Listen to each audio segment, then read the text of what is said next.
Now, that's interesting. Still frozen. Oh. Okay, thank you, Sim. Wow, so the visual is just not working, period. That's interesting. Huh. OBS seems to be having some issues. Let me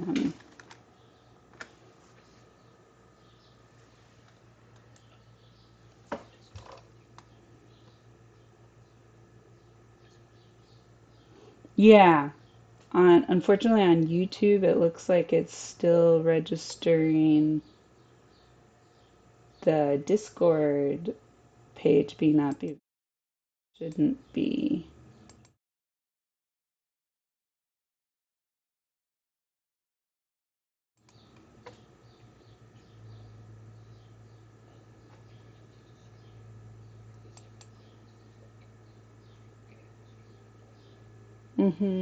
And I have the window capture on with the correct one selected. Oh, interesting. Oh, right. Yeah, game capture. I remember that now. But yeah, that's still not apparently capturing.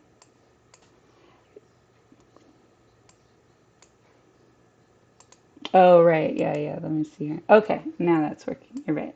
Okay, good. Perfect. Yay. Okay.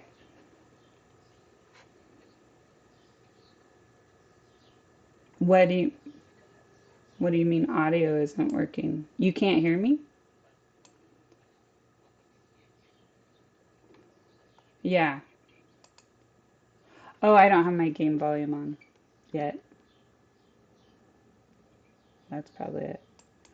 Let me now I need to switch to okay, try talking again.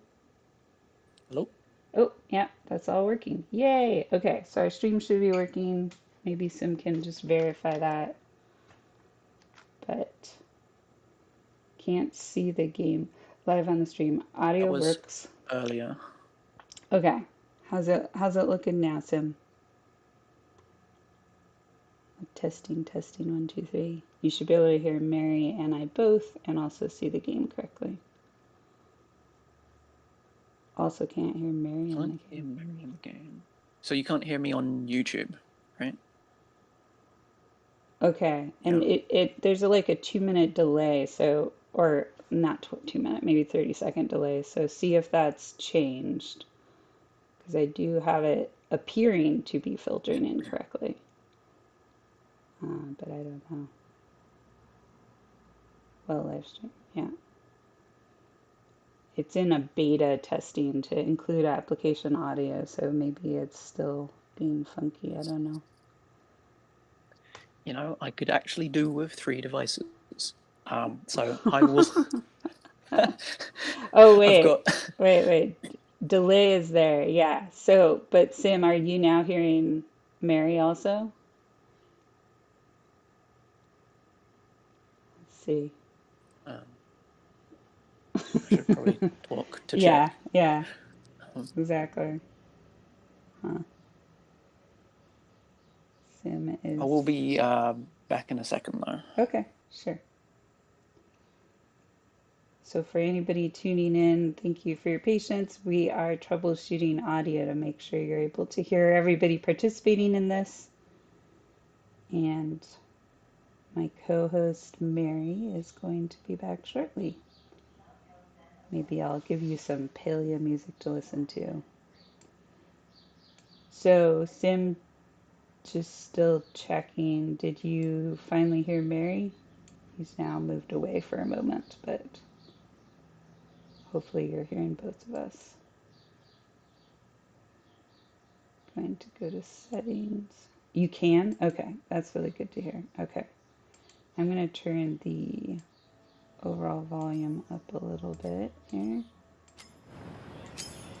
Sound effects. Volume.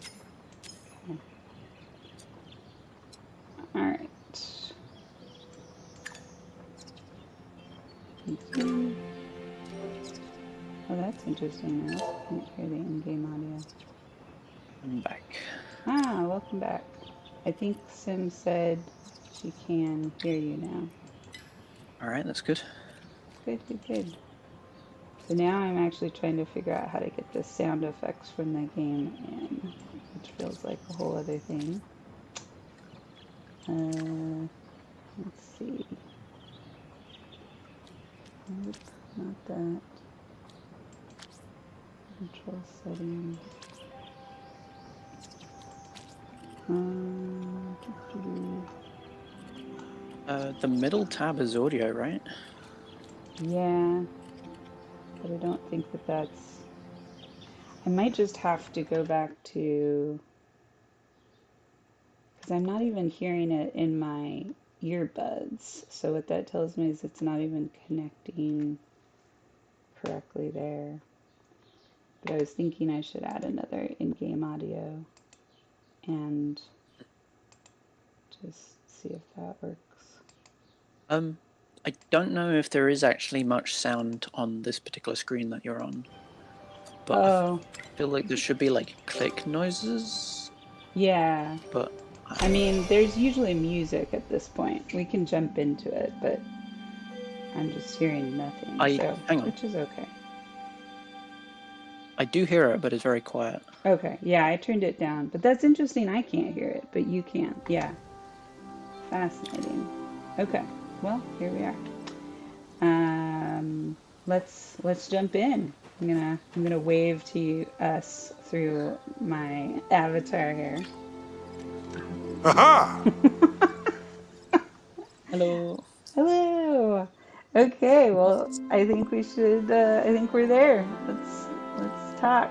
So, Yep. welcome everybody. This is a pop-up event with Bridgemakers, and this is Meri and Heyuh, who we are staff with Bridgemakers, which is a community focused on helping leaders in social virtual reality upskill through the practice of conflict resiliency and um, learning leadership skills in a variety of ways. So, Meri and I are going to be talking today about a game and what that means for community building. This is Palia.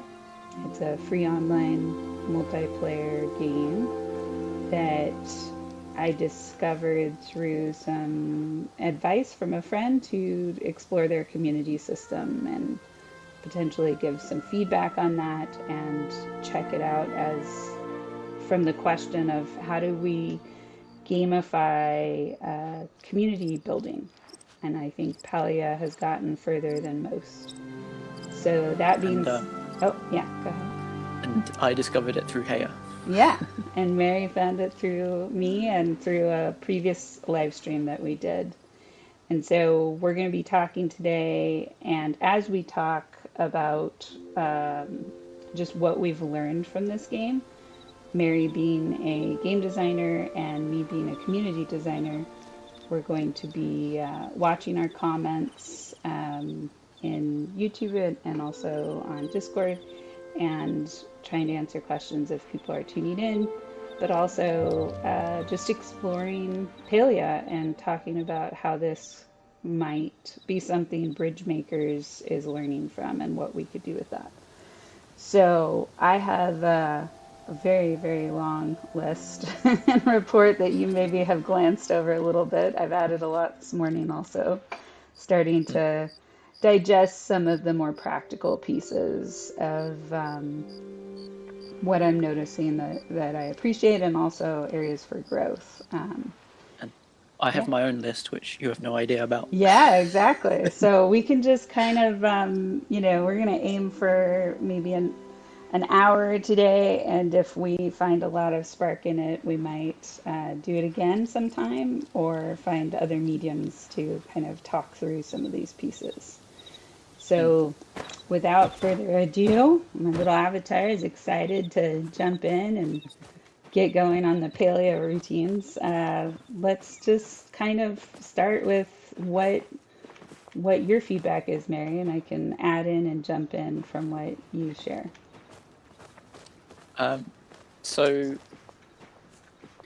I've been playing for about, I don't know, 80 hours, somewhere around there. Yeah. You've been playing for how long now? Oh God, I'm a little scared to share that answer, and I comfort More than myself. that.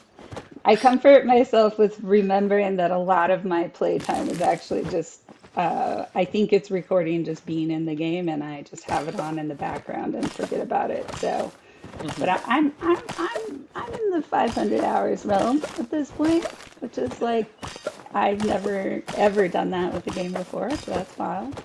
Uh, That's yeah, it's, quite a compliment, or I know, or an try to. obsession and concerning pathology, right?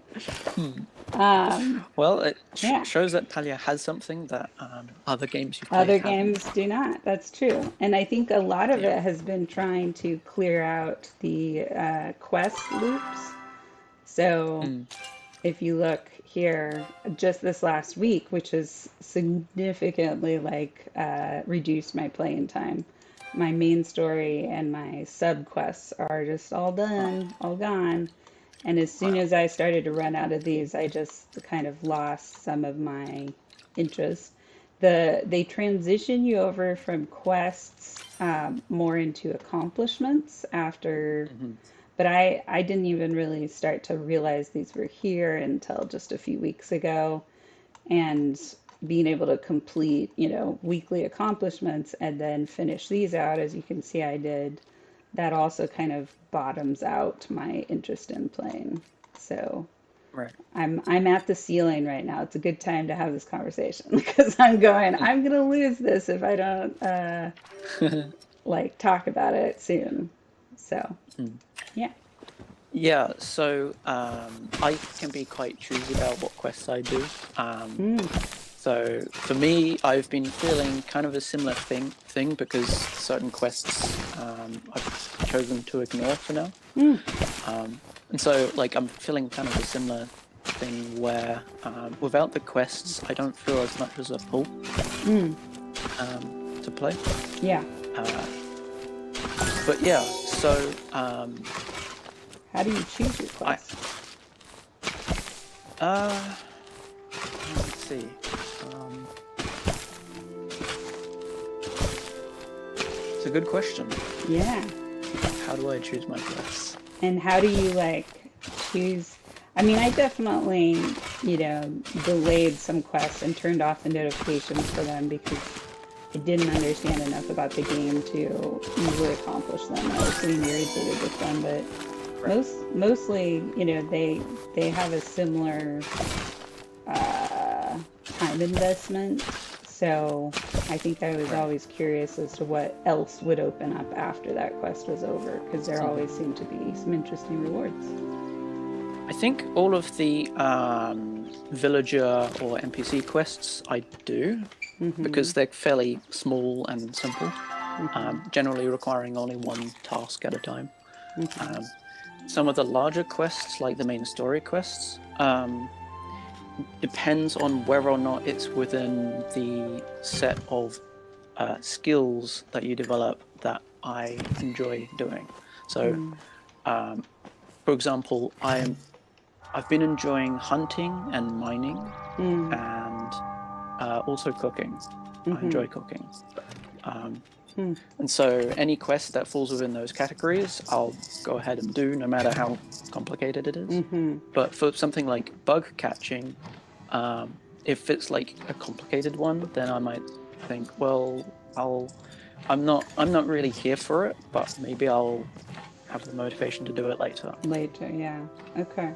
So for anybody watching who's interested in seeing this, we have different levels of different skill sets, and each NPC or many of the NPCs are like the patrons of these skill sets. So Einar is fishing, Reth is cooking, etc. And so what you're saying is that you have been building your hunting skills, so meeting with Mm-hmm. Hacian a lot, and then also your cooking, which is Reth.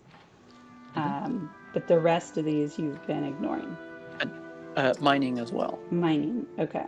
So that Yep. is this one, Odari. Yep. Okay, great. And curious, not to compare or anything, but what levels did you make it up to? I'm at level 10 in mining. Okay. I'm I think I have a level 8 or 9 in both cooking and hunting. Okay. Um, Nice. So you got to your I've first level also 10. I've also hit level 8 in gardening purely because you need gardening in order to do cooking, and I have some comments about that later. Okay, gotcha. Yeah, that's true. I mean, you can buy cooking material from the farming So, store. Some of some of it, them you can, not all of it. some of them you can't. Yeah, Yes. yeah. So, and as you can see, for me, gardening is 38 because that's Yeah. definitely been my most faithful one. But Huh. for people who don't know, they don't give you skill specific coins until you reach level 10. And so that was kind of a type of quest that I realized after getting level 10 on a couple of these that I wanted to do for all of them. I wanted to see, you know, what else came when you had finished proving. The way that I discern up to level 10 is you're getting all your skills down, you're making sure you can access all the resources, you're upgrading your tools, and by the time you get there, you're pretty solid in that skill set. So, I I think of level 10 as like you're reaching either the end game or the master level content for mm-hmm. that Yeah, yeah. That's a skill. good way to put it. Nice. Yeah. And so, what else you got? Keep going. So we'll, we'll I'll just go through the list, and Yeah. I've organized it to start with positives and then maybe suggestions or Yeah. what I'd like changed. So Love it. first of all, a Mm-hmm. positive is the norms that the game presents you with. Mm-hmm.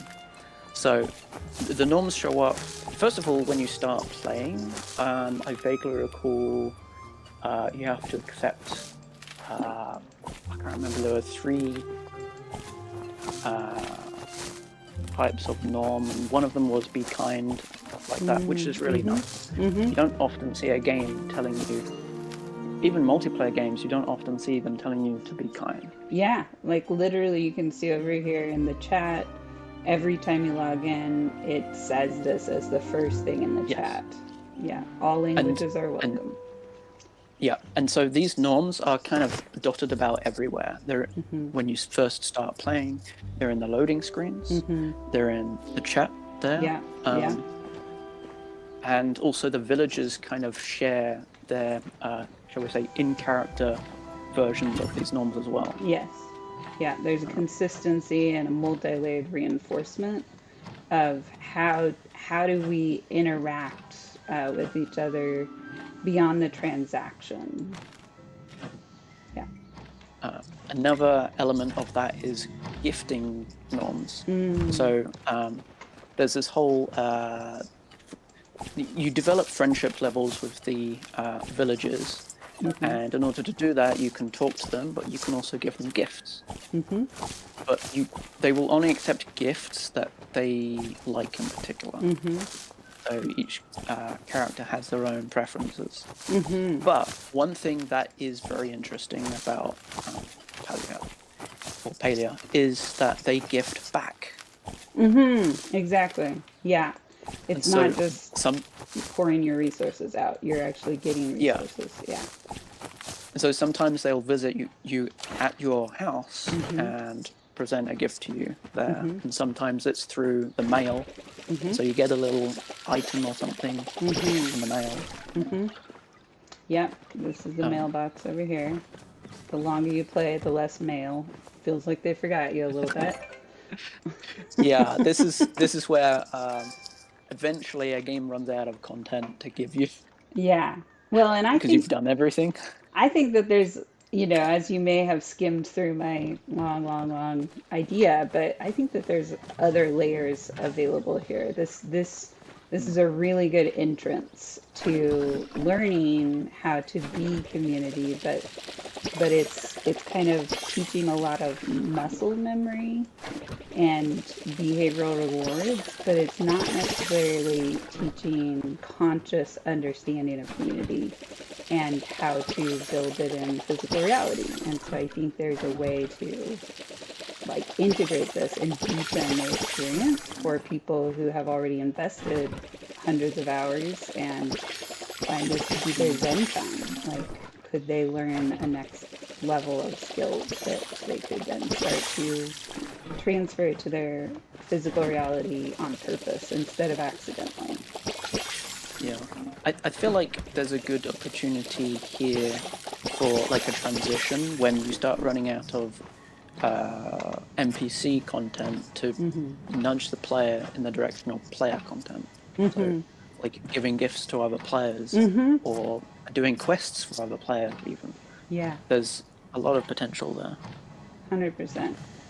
And like what I also was thinking about in that dimension is, can you learn about players so that, because you'll notice that some of the NPCs will never talk about themselves. They will only talk about someone else. Like Like, Hacian never asks for stuff. He always wants you to give things to Tao, his dog. and Or, Chain as well. yeah, exactly. And so there's this way that they all care for each other. And so, how does that get integrated in caring for actual people in here? And how do we learn what people need and get rewarded for almost like I was thinking about trust levels? Like, if I've made a friend, I can add them to editor for my home environment. What about I could add somebody to be able to view where I'm at on my quest path and get some suggestions on what I could teach them or help them figure out on how to get that quest? And Right, yeah. I could give, my friend group or my community group that permission level. So let's see if Hitting the Kalari stacks has Yeah, again? because at the something to moment, share. Nope. the only thing you can, the only time I'm you sure can I'll see see each you other on the again. map is when you're both in the same party. In a party, exactly. And that I've thought a lot about, like, so I'm gonna open this and you can see I've grown a bit of a friends list. So 24/7 I can log on and you can see all these different friends. And you can see where they are. So like Sagittarius is in Kilma Village, but they might not be in this Kilma Village. Sometimes I can join them. I do see that option, and sometimes I can't, right? Bahari Bay, why can't I join them there? So I don't understand some of this, but it would be really nice to be able to look at the map and be able to see, oh, my friend's over there or whatever. Yeah. Um, I can explain that a little bit. So Yeah. when they're in a different map region, so Bahari Bay is a separate region of the world. Oh boy, I then am you so glad to can't see join them you. until you enter that region. yeah. But there is also a situation I've noticed where you can't join them anyway, and I'm not entirely sure why. Yeah. Yeah. And so just some of these, if there is purpose to it, helping players understand how to navigate that. But just having that randomly available feels kind of just confusing and a bit stressful. So I don't. I Yeah. think Take me on your either next it's adventure. a glitch with the servers or some kind of limitation. I see. I can imagine that they'd want to Fix that. make it available. Yeah. Always. Right. There's more to Yeah. life than So we working. were talking about the quest journey, and I'm trying to find a NPC Go out and that cause some havoc. can tell me about somebody else. But that idea of gift giving and how to transition people to helping actual players, and I think that is a real area of growth. Like that there could be mentors in here where you actually can have just like you have a pin for who you're, romancing or whatever, you could have a pin for mentor available. And be matched up with players that are earlier in their journey and say that they're open for that kind of thing. Yeah, there could be a kind of a Here to title rescue me with from their my name misery? that says mentor, and there's some interaction with that. Exactly. Yeah. I'm gonna see if Kenyatta will take some chocolate. Yeah. So the heart chocolate. Oh look, yeah, she's ready. We're gonna have some romance here. Have you gotten to that hate level talking to with people any of that aren't the you. players? I NPCs? have, yes. Okay. Kenyatta was actually my first choice. Oh, interesting. Oh, that's sweet. Yay. There was some, like, I felt like I related in some way. I can't remember what way that was. Yeah. She's definitely pretty transparent and cutting about her emotional state in this town and her mother. She talks a lot about her mother. Yeah. Side note while I'm here, because I keep forgetting about this, and I don't know if I can show it to you, but when, what is her name? Sifu. When Sifu comes over here and starts working, have you ever heard the audio on that? It's a really beautiful sound. It's like musical and rhythmic. And Right. have you heard that? It's so lovely. And I haven't paid that in particular too much notice. I have noticed the routines of there's like a lot of attention to detail. Like Ashura, when he gets out of bed in the morning, he does push-ups on the floor. Yeah. Have you ever seen him do push-ups as he goes down the stairs? No, I haven't seen him do that. I've gotten some really weird, fun pictures of this. It's wild, and it's beautiful to kind of like. I kind of feel like that was a glitch because I've talked to other players and they've seen this. I think that was a glitch, but people were so intrigued with it that they left it because they're like, that's kind of cool to see him. He's face down, running down these stairs while doing push-ups. It's weird, but it's kind of fun. Sure, there is a video of someone somewhere doing push-ups down the stairs. Exactly, right? Yeah, it's like planking, but getting your steps in and building muscles. So it's like physical enough that not everyone can do it, but also quirky enough for the internet. The ultimate parkour challenge. Yeah. Well, speaking of that, as far as community engagement is, I think that there could be some incredible dances that come out of Palia if they don't exist already on TikTok somewhere. Like the cooking dance, where and there could be like dances for each activity, like gardening or hunting. I think there's ways to tie this into Don't forget, engagement. they're always Discord, watching. And get user content really flowing. Or actually, a new friend of mine recently in Palia had a really great idea about making a Palia cookbook. And actually trying to cook the recipes with the ingredients that are provided. Okay. So you get to create your own. But off of the ingredients, yes, and so to do a kind of mock cooking class of sorts where you're walking through the steps and doing them as closely as you can to the motion that actually happens when you're cooking in here, and then at the end, magically, it looks like the recipe you made, but it doesn't.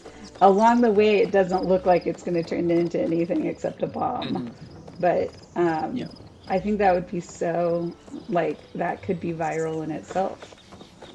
I can imagine, especially for any dish where you end it in the stove, because you can have this perfect cut of it going in, looking like exactly just mush, and then coming out perfect. Yeah, like the TV shows. That's exactly it, where you have two ovens, and when you pull the other one out, it's perfect. Yeah. Okay, yeah, we're getting that. I'm going to go back and cook now because I want people to see that. But yeah. So one of my critiques for gifting, particularly with the NPC villages, is when you get to friendship level 4 or whatever the max romance level is. Yeah. The bar says max. Yeah. And I have a little Yeah, I have examples it feels kind of bad to see that, because it's like, okay, well, you're done with this villager, there's nothing more you could do. Move on.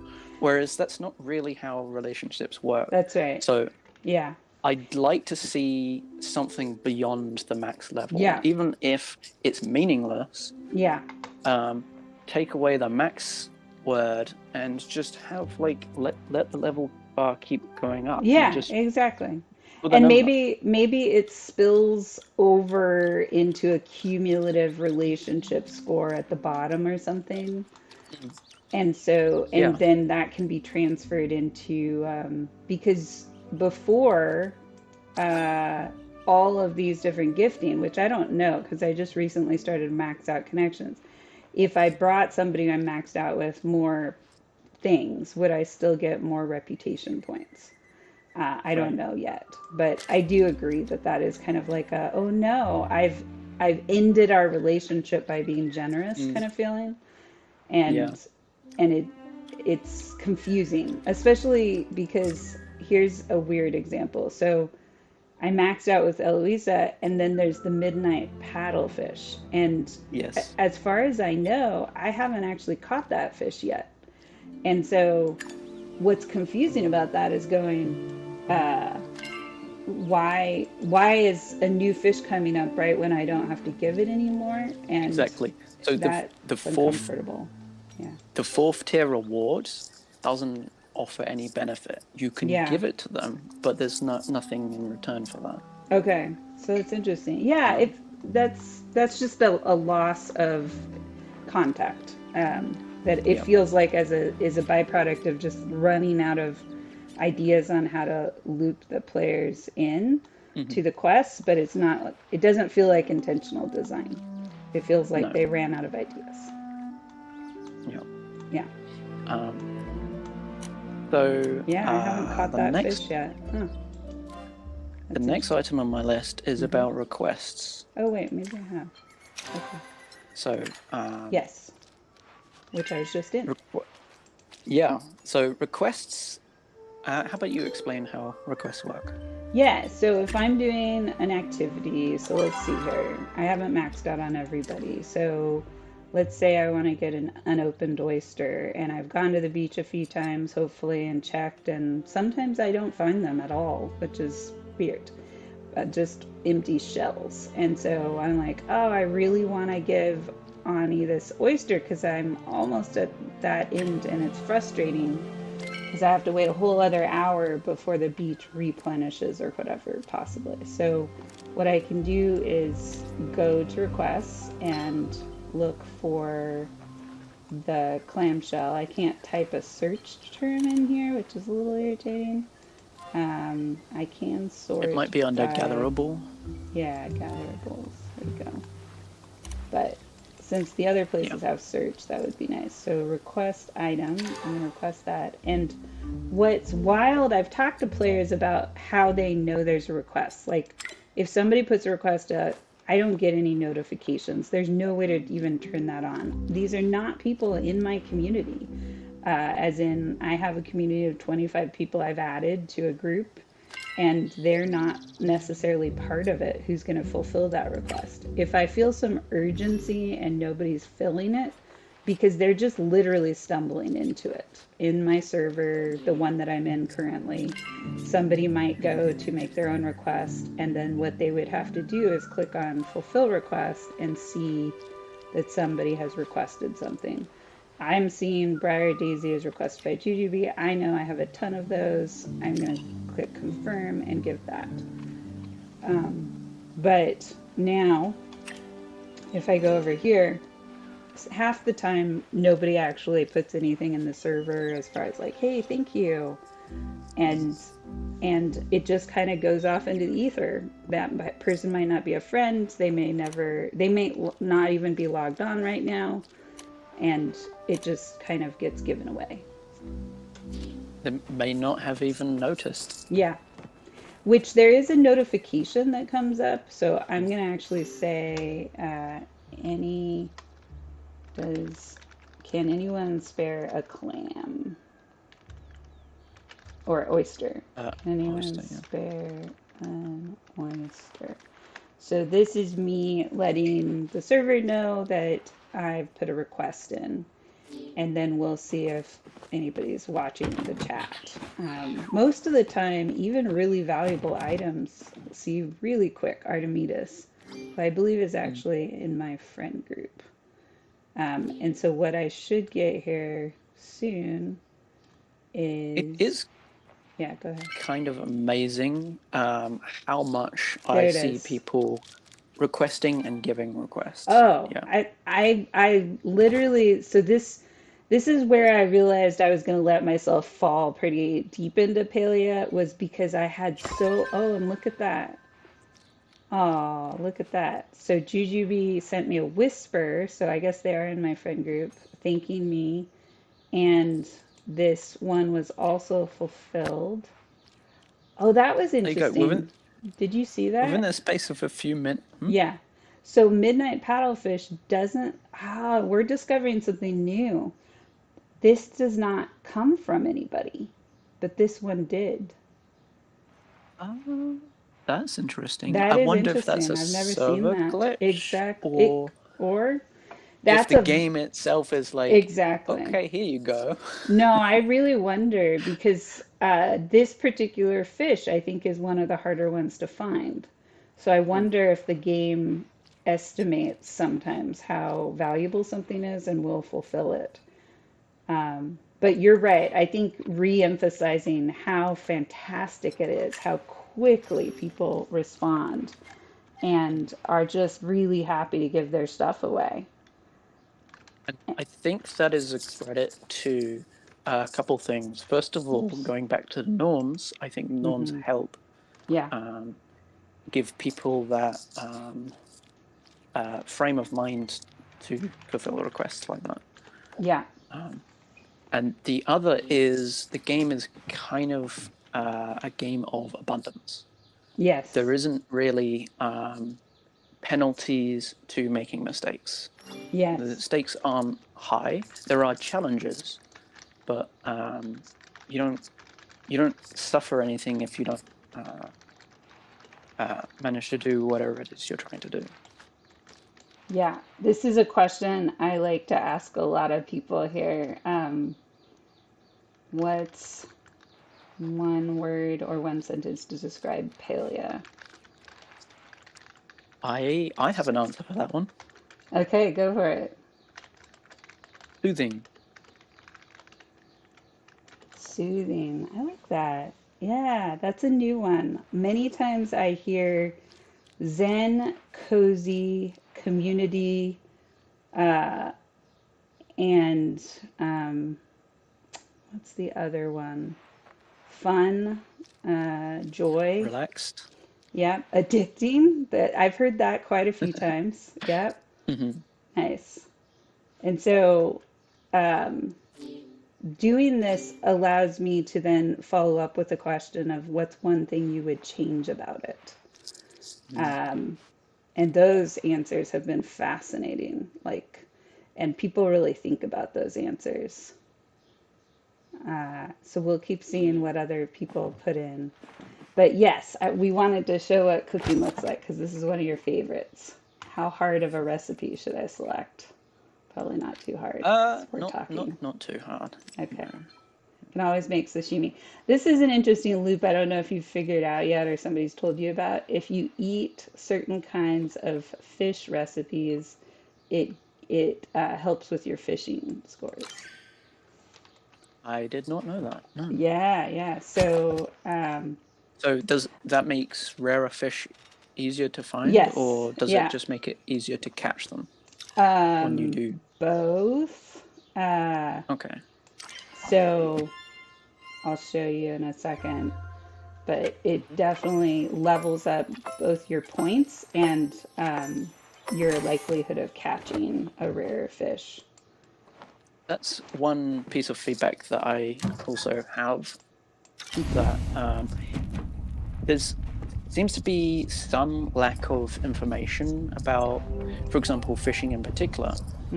When I read through everything, both on Palia, all the information that they provide, and on game guides online, I couldn't find anywhere to say that there's anything you can do to improve your rate of catching rare fish, as opposed to common ones. All I could find was making it easier to catch them when you do find them. Interesting. So if that is a thing, I'd like to see that information, even if it's just a villager telling you about it.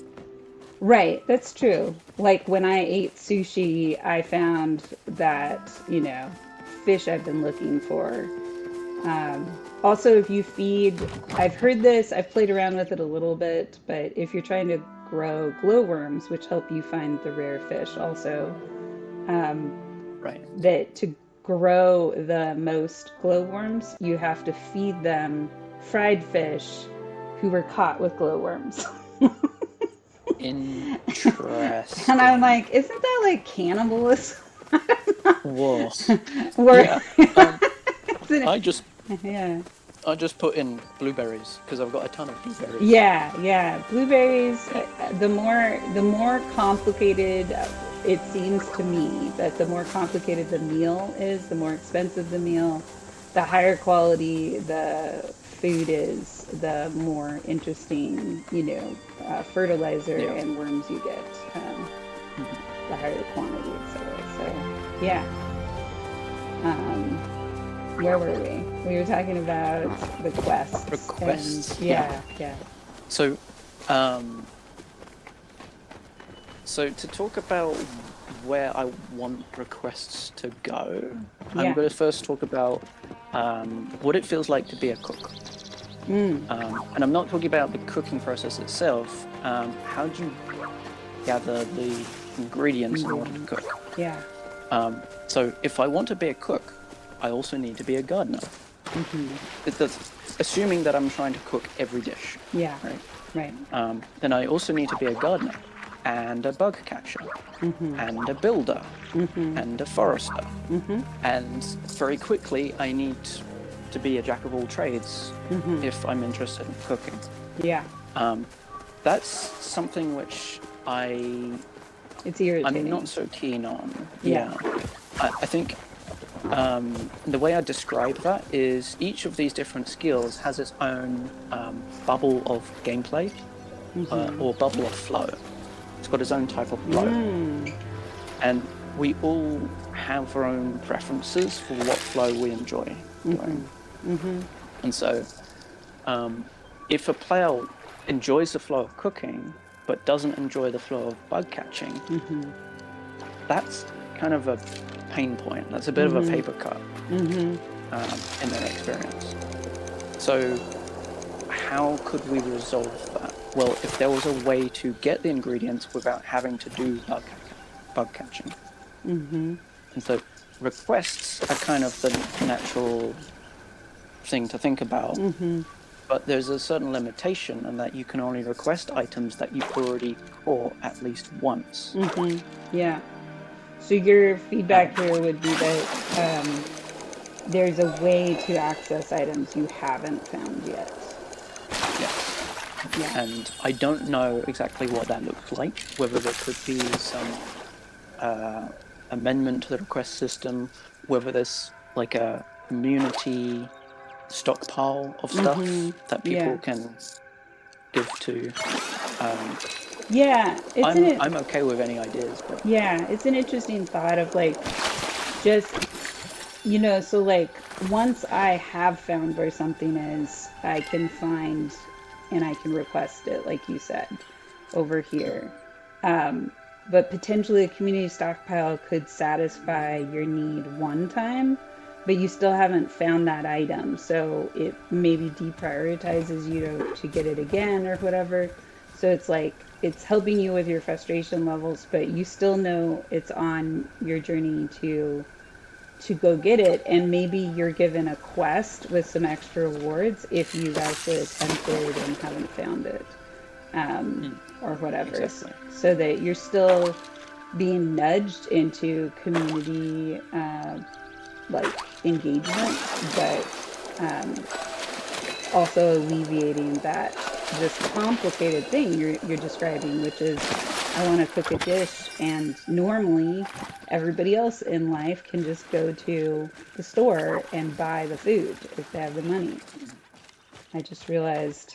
So this is something I love about the game. The game has these like, Oh oh, you're yeah. fishing? Well, no, you're mining because here's some special stones, and then now I'm distracted. I'm like, I don't want to lose that.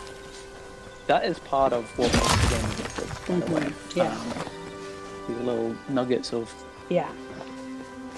here's the thing. And then now, see, I saw Um, that burst over there, right? So that tells me somebody's hunting. And I'm like, what are you hunting? Is it something I want to hunt? And mhm. and now I'm like, oh, what was I doing? I don't care. Let me follow this person. And this is actually a great segue into another point I had, talking about inventory limits. Now, normally in a game, when I see an inventory limit, I cringe. It's incredibly common, but I usually much prefer there to be no limit and for you to just do what you want to do and to fulfill it in one sitting. But Palia feels a little different with that. Rather than feeling like it's wasting your time because now, okay, you have to add a step. You have to go home, drop stuff off, and then come back, which you do technically need to do sometimes here. But here it feels like a flow break, where you play for a certain amount of time, and then You run out of space. you run out of space, but it's forgiving enough that you can get what you need to get. Yeah.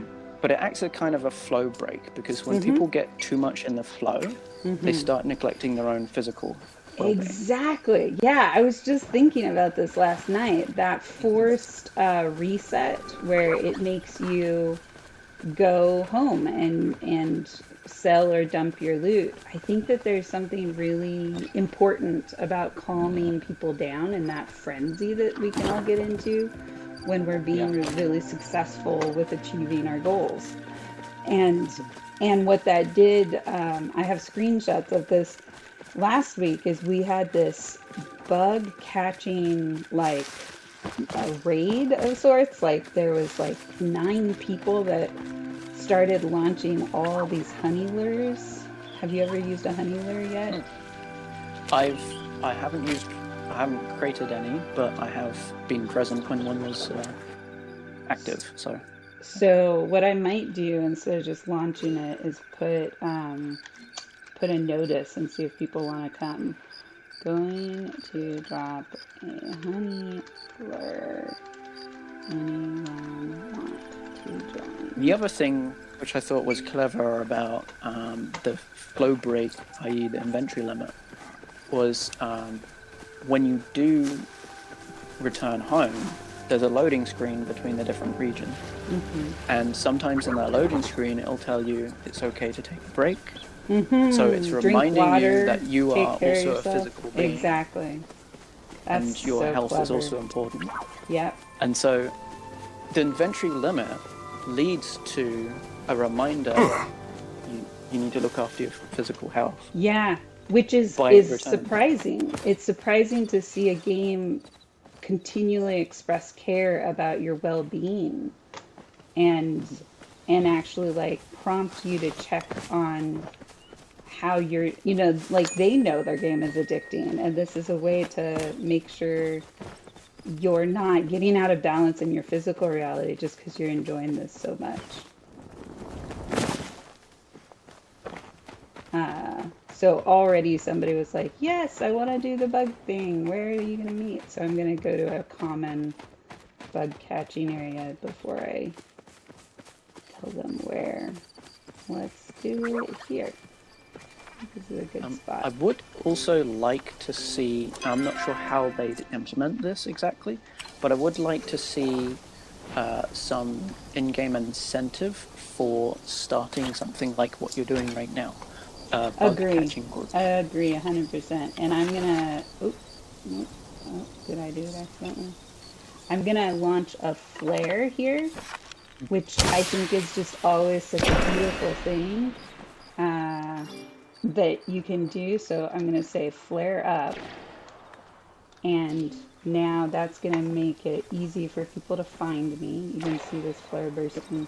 I use these flares, I buy them and I make them so I can also tag things like that Palia rock that I just burst. Yeah. And just this to me is an incredible example of an abundance community that people do this because they want to have the feeling of helping other people find the treasure they found. Yeah, and Yeah. it's not like the game has ever told them to do that. Exactly. Either. No, this is a community an entirely norm. player-driven norm. Yes, yes. And it's so fun to come into Bahari Bay and see these flares up all over the place. So here we go. So now I'm going to wave at this person and see if anybody, oh, yeah, and they want to party. So, yep. And I'll give them a notice, a live stream right now. So party up. One of my favorite pieces is whenever I do stream this or share it with anybody, how consistent the culture is with being able to demonstrate these norms. I've never seen a community system so predictable like this, and so organic in some respects. Just really good game design. Where is their name? That is one thing I feel like it should put. Who's it nearby. should sort people by Yeah, 100%. I'm not seeing them. Am I missing them somewhere? Let's see. Oh, there they are. Okay, invite to party, and now we'll do Ariel as well. Yeah. Invite to party. Okay, good. I'm gonna. What did they say? I'm gonna be internet famous. That's great. Okay, I need to say Lucille sent you a party invite. Okay, this will be over in like hopefully 5 minutes, and we can keep running. They're gonna love this. All right. Just keep saying failure. Oh, bummer. Bugs. But not the fun kind. Okay. Early access. Yes. Yeah. So see, we have people waiting. I'm going to add child them because you get extra. So you said you're not getting incentives, but you do get incentives for doing this with people in a party. But it should be incentives to launch them also and notify people. Yeah. Like there should be ways to tell. Yeah. All right. I think. Yeah. The incentive to party is there, but I'm not sure it's enough to go through the effort of organizing one, particularly with friends as opposed to strangers. Yeah. It's easier, ironically, it's easier to organize this with random strangers who happen to be on the same server than it is with friends. True. Yeah, friends is hit and miss, and the fact that I don't get any notifications and I can't even turn that in if a friend is in here and wanting to cook or something like that, that is definitely a loss. Because I've connected up with a lot of people on Discord and they say, please notify me if you ever want to cook on Discord. So people do see a need for that. And if I could log into a game and see quests that people are inviting me to join them on, that would be so fun to jump in and start to search friend quests or community quests. Exactly. Yeah, with knowing that there's going to be some kind of special celebration event at the end of it if we do like a really hard quest together. There's all kinds of possibilities. So here I've hit my inventory limit, and this is always such a weird part where I actually have to figure out what I'm going to throw away. I also wish it was said recycle instead of throw away. Just little pieces here where I'm like, come on. So I'm going to throw those things away so I can keep grabbing bugs. But, you know, as far as like, especially with the sound effects, being able to see something like this, it's really pretty. It's weird and very stimulating to see all the magic and the stun bugs. There was another attention to detail that I noticed actually only today, which is really interesting to find out that they have ray traced audio, and what that means is like basic audio. Let's say you have seed. What is a seed machine called again? I know what you're talking about. The seed grower has this like kind of a chugging sound effect to it, and wherever you move, the sound is directed directly towards it. Right? That's normal. Yeah. But if you have one that's just outside your front door, and you walk indoors and you move to either side, rather than a sound coming from the direction of the seed grower, it comes from the direction of the door, because that's where the sound goes through in order to reach you. Wow, that's interesting. So that's some complex sound ability there, right? Yeah, that's a level of detail that I would not have expected. Yeah. But yeah, that is fascinating.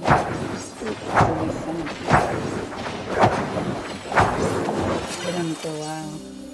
Yeah. We were joking at that big bug massacre a couple of days ago that we were crashing the game. We were killing all the bugs and sorry, they were like, there's no bugs going to be left to pollinate anything. It's a massacre. Like we easily, everybody involved got, you know, several hundred bugs by the end. It was pretty crazy. Goodness. Yeah. Yeah. But, you know, these kinds of activities, so the bug thing is gone now, right? But then there's the gratitude.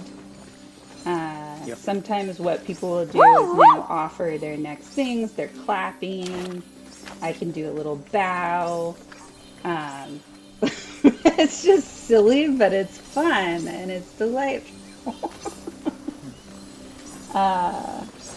Definitely needed this silk. Yeah, it's sweet. This is where the flow break comes in, because your inventory is overflowing. Yeah. You need to do something about it. I also want to just appreciate that in other games when the inventory overflows, you're either just unable to keep going, and they do let you sort of keep going. You're limping here because I can't catch everything I'm walking up to.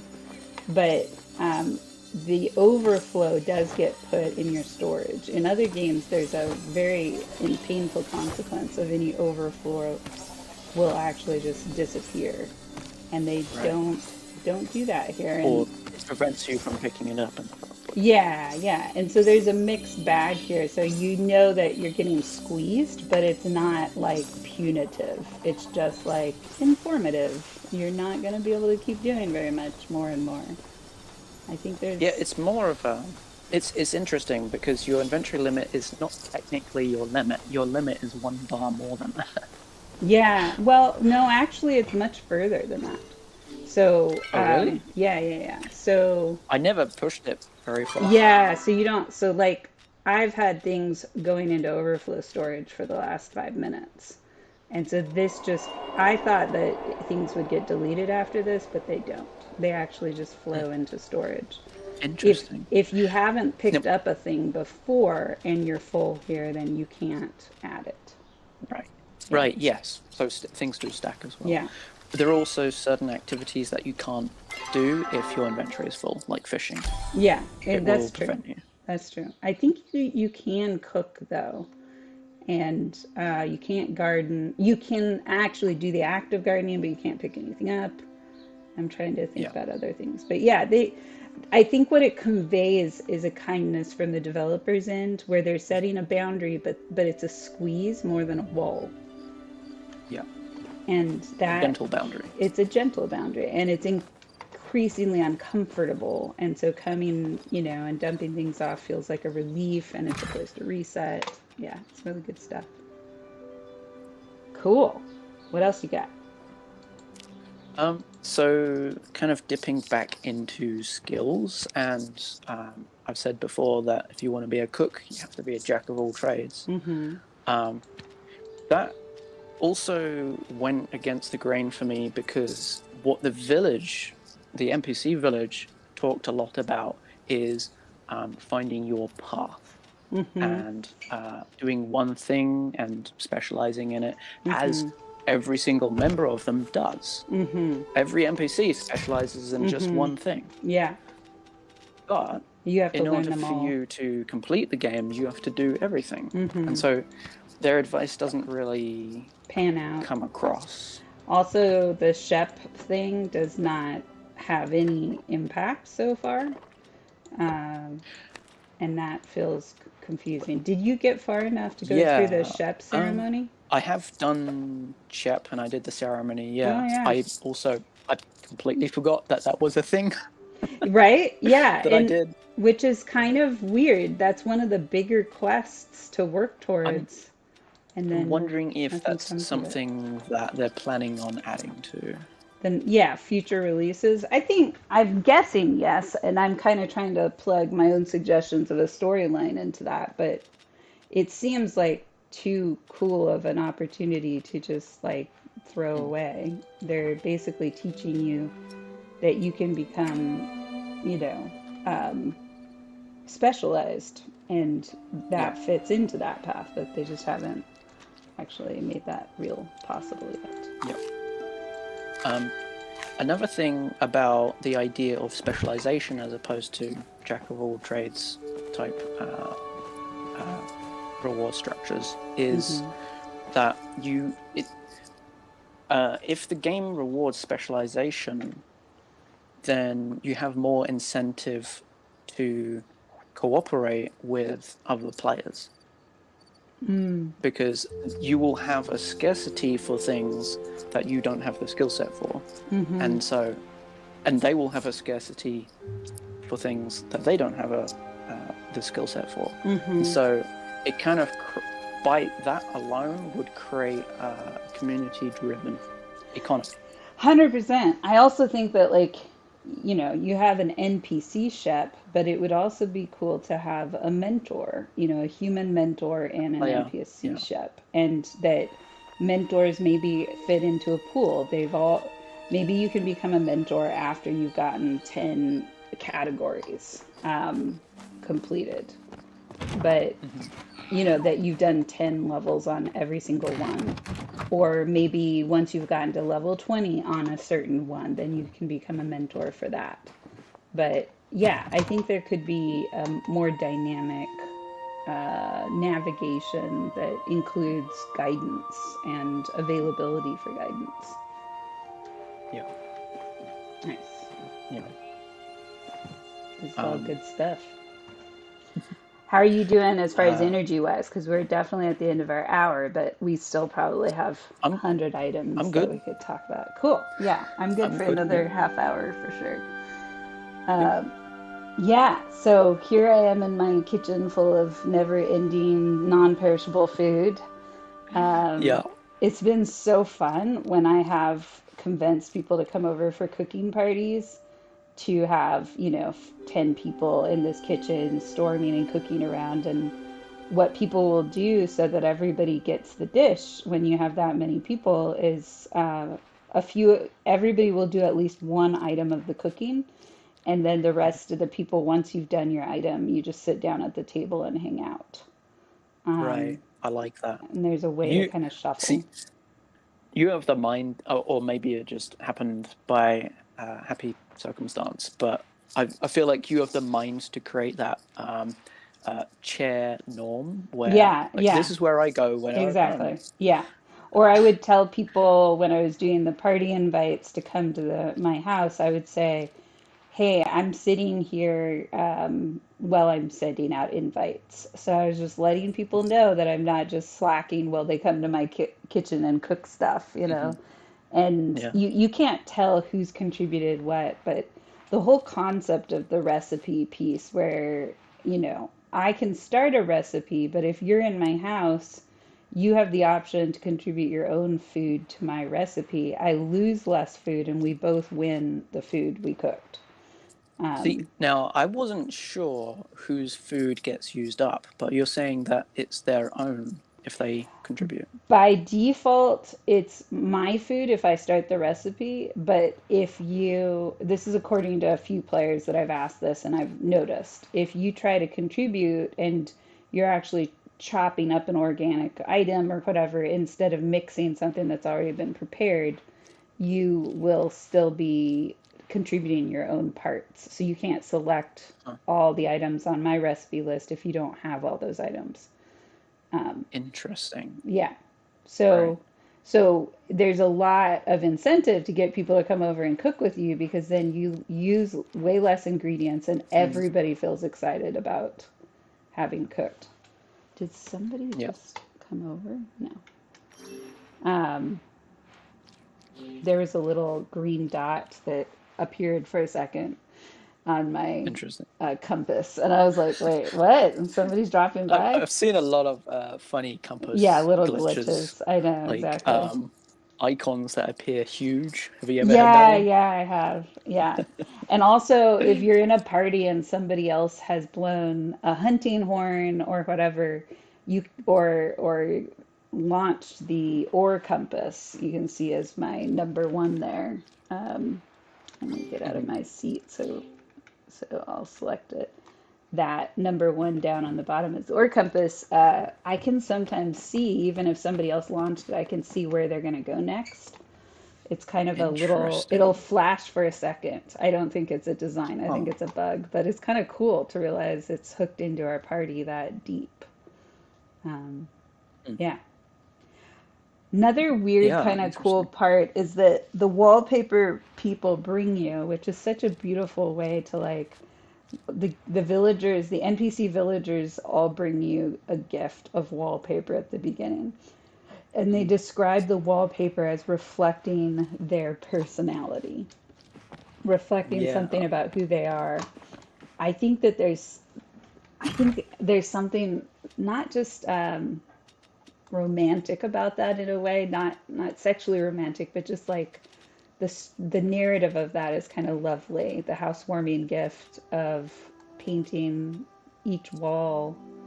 Um, and so I'm trying to remember if, yeah, so blushing Ruby Stoko, Esh will be displeased if you've done anything to embarrass it. So you know that that wallpaper is connected to that villager. I think Mm. that there's a lot that could be done with these different wallpapers. Like your chef's wallpaper should be up somewhere. Or you learn more about the story of why they chose that wallpaper. But none of these wallpapers Right. they bring over are animated. You can only get the animated wallpapers from accomplishing, um, Achievements, yeah, right? and these points here buy the fancy wallpaper many Right. times. So the fish one, I'm trying to remember. I think that was at the Mahari market or something. Yeah, that's quite a nice one. I like that. There's so many really beautiful animated wallpapers. I'm saving up for some, like the kitchen one. Is it actually 3D if you move Yeah, around to yeah. yeah. Hmm. It's so clever to do that. So it feels like you're looking into an aquarium. Um, I just wanted to see what it would look like from the inside. I'm probably going to change that. But Interesting. they have a kitchen one. They have, for each different skill, there's an animated wallpaper. Uh, and it'd be fun to actually go buy some since I have the cash right now. Uh, but, I mean, I think we just have to zoom out for a moment and realize that everything we're discussing can be achieved without paying 1 cent to this game company. Yes. Like, that is a stunning level of generosity to me. Like, uh, it almost feels scary because I don't, with Sims or other semi-cozy games, I feel like I get pressured much earlier in the journey to start to pay into it. and I get that FOMO of wanting to have something that I can't have, that other people have, and that's a way to kind of get me to buy in. But I think I said this in my last stream of like, by the time I actually get to actually pay physical money to this game, I feel like I'm reducing my guilt level almost, because I've spent so much time gaining so much like rehabilitation on community in here, and I've put very little into it. And so this feels kind of like, yeah, no, I totally, it feels like going to a party and not bringing a bottle of wine and not thanking the host when you leave or something. Like, Yeah. I'm like, oh yeah, I get to thank the host. Yes, please let me tip the host. Like, wow. And I've just never experienced anything like that in a game that I'm excited to pay them any kind of money for everything they've given. I'll be honest, I have felt this way about Genshin. Oh, good. Oh, that's interesting. Okay. So maybe they got some of that influence. So I'm gonna buy the hunting wallpaper here. But that was only up to a certain point. Genshin Impact has a very slow curve to reach the What brings you here? gacha endgame. And so up till that point, I was happy to put a little money towards to pay.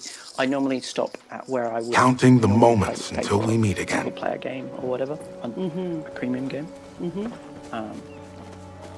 But yeah. Yeah, that I've heard Genshin Impact is also incredibly addicting. And yeah, go ahead. I think Genshin Impact has a very interesting world design.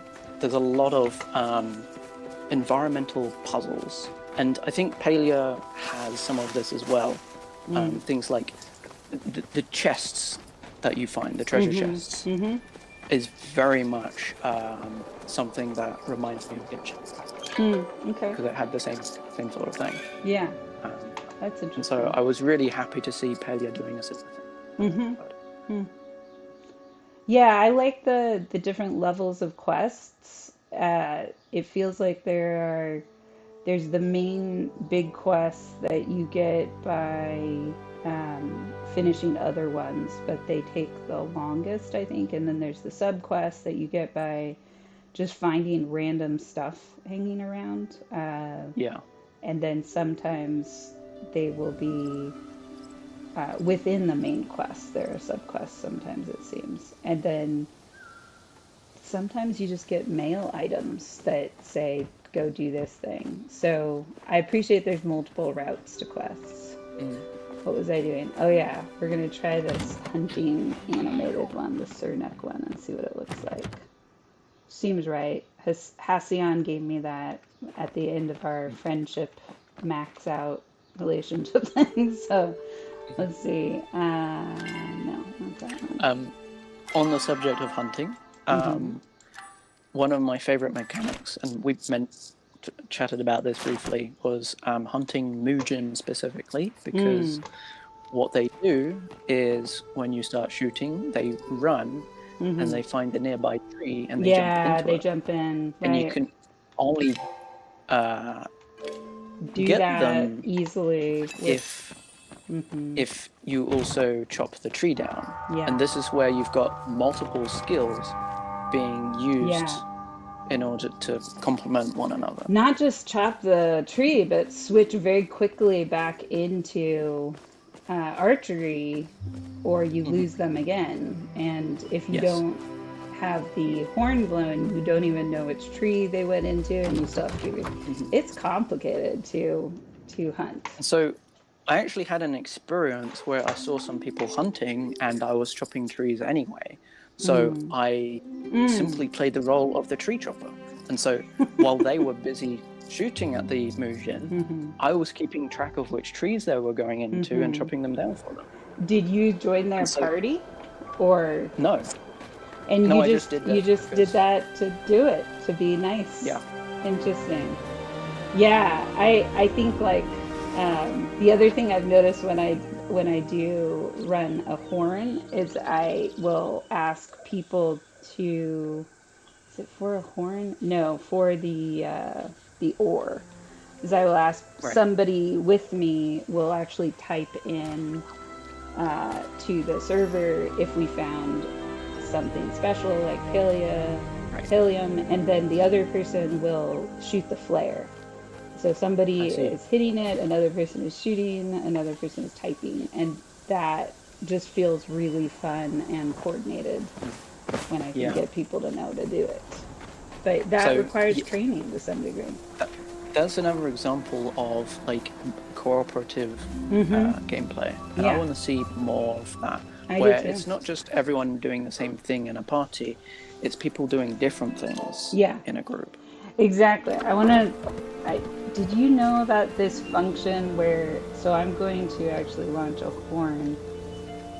This is just something somebody taught me who was hunting with me. So I launched a horn. I see that there's a Mugen 56 feet away. If I stay over 50 feet from this Mugen and I shoot, it shouldn't run.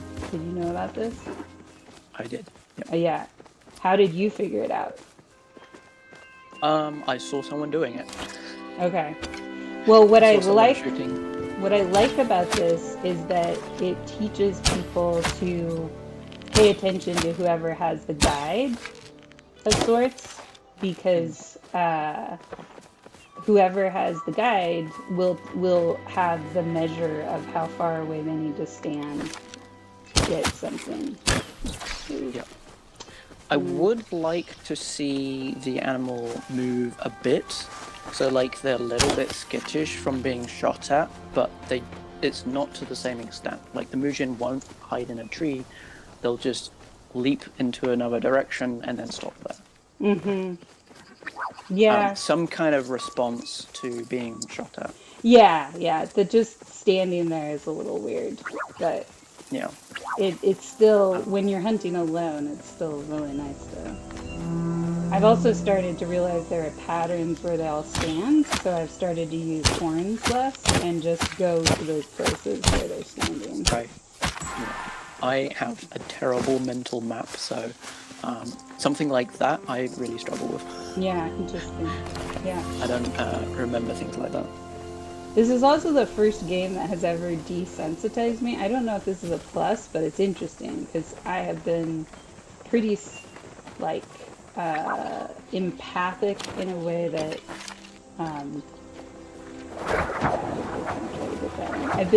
I've never been able to shoot things even in game and not feel horribly guilty. But there's something about this game that just has like let me soften there a little bit and understand how other people enjoy this. And I don't know. I don't know if I like that, but I appreciate that this is the only game that's ever done that. I can speculate as to a couple of reasons why that might be the case. One is Hassian very clearly indicates that the little I can't remember the name these of them, things, chapos. are the bane of the village's existence yeah. and an infestation. Right. So he's So saying, it kind of it's good it for kind the of, economy, basically. exactly, yeah. Yeah. I wish there was a bit more in terms of that. Like he says it's an infestation, but he doesn't explain what problems they cause. Right. That's true. Just that there are problems. Yeah. So I'd like to hear more about that, because that is actually true to life. You can Right. have an overabundance of a certain animal. Like Yeah. in England, when grey squirrels started showing up, they started wiping out the numbers of red squirrels because they had a kind of toxin that killed the red squirrels off, or something along those lines. That's interesting because I've read up on those studies, and it actually it's way less black and white that way. And the story that it's all based off of, I had to learn this because I had a squirrel that was considered invasive, and so I had to really understand what the problem was there. But I do agree, when they took the wolves out of Yellowstone, uh, the deer population got really sick and started to have disease and die off and just not be thriving. And when they brought the wolves back, the plains became they could grow again because the deer weren't overeating them. And so, yeah, when you take one link out of the chain, a lot of imbalance can happen. And then the question is, do you want to restore that balance? And you're Yeah, right. I and do think Hession's like integrity about hunting as being like a keeper of the forest definitely helped. yeah, and there is actually reference to that. Because he mentions these animals were brought Yeah, here. yeah, on a ship or something as Yeah, pets or so something, and then released. Yeah, those yeah, pieces do help, and technically kind of cured a bit of a phobia for me where I just couldn't stretch my empathy was kind of on overdrive. And I this is think helping me be empathic of why humans like to do this. yeah. Another aspect is since the villagers find it normal to include Hassian in their tribe at the very least. Um, so the village basically considers hunting Cernuks or their version of deers normal. But they also have a general consideration for pro-nature, being not just cutting the trees down, but planting the trees again is part of their Oh, I would in the love village. that. Yeah, that would be And really so, nice. so that is another element where, because they have a consideration for something like that, it makes it feel like, yes, we're hunting deer, but we're also caring about, Yeah, we're tending to the land. caretakers, so to speak. Yeah, and therefore not just colonizers. We're giving back, and we're cultivating. We're cultivators. Yeah, Yeah. there's these cultural um, values that are being imposed in the story of how we find things, how we take things. So to use an example, you wouldn't want to hunt for a mega corporation that is all for profit, right? Right. Yeah. You wouldn't want to be that worker, Right. but you don't mind working for a village who really needs the resources. Yeah. Is not about profit, is about community. Yeah. It Yeah. feels a lot. Yeah. You're tending to your NPC family, so to speak. Exactly.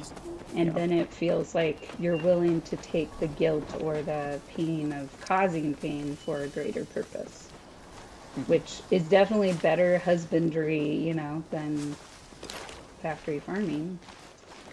Possibly. I don't know. Another that's also like empathy for animals is another reason why I think the animals should move when you shoot Yeah. them from a You distance. see the pain. Right. It I agree. yeah, and it encourages you to use better arrows Right.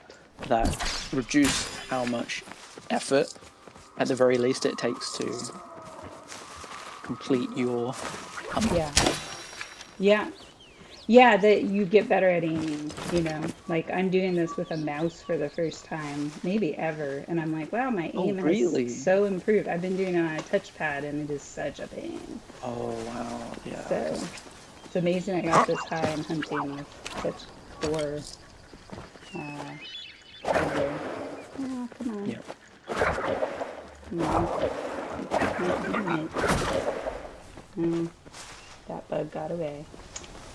I think there's so many possibilities to add layers of the flow and magic in here, and I love the being a part of an unfolding story where I know big chunks of it aren't written yet.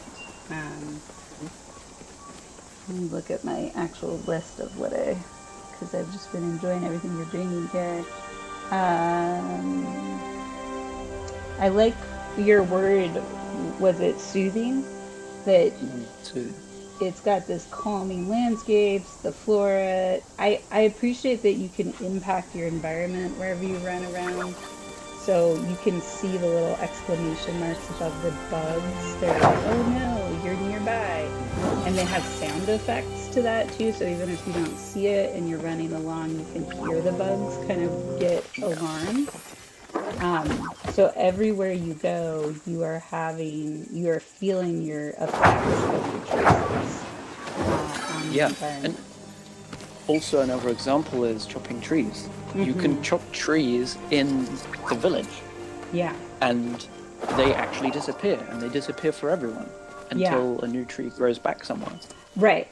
Yeah, you could. It there's a phenomena I think in game design, but I've seen it in Rec Room in VR, where you can buy pizza for money to share with people. And when you buy the pizza, the slices don't replenish. You get one pizza, and everybody that eats the slices, they're just pulling a slice up to your mouth. That's all you get. Right. And what I've heard from developers is that once that rule is in place, pizza was bought way more frequently, and people expressed much higher enjoyment with their purchase. Yeah. So recognizing there can be scarcity and not immediately replacing things, I think, is a beautiful way to kind of nod at that without, it takes an hour for the tree to grow back.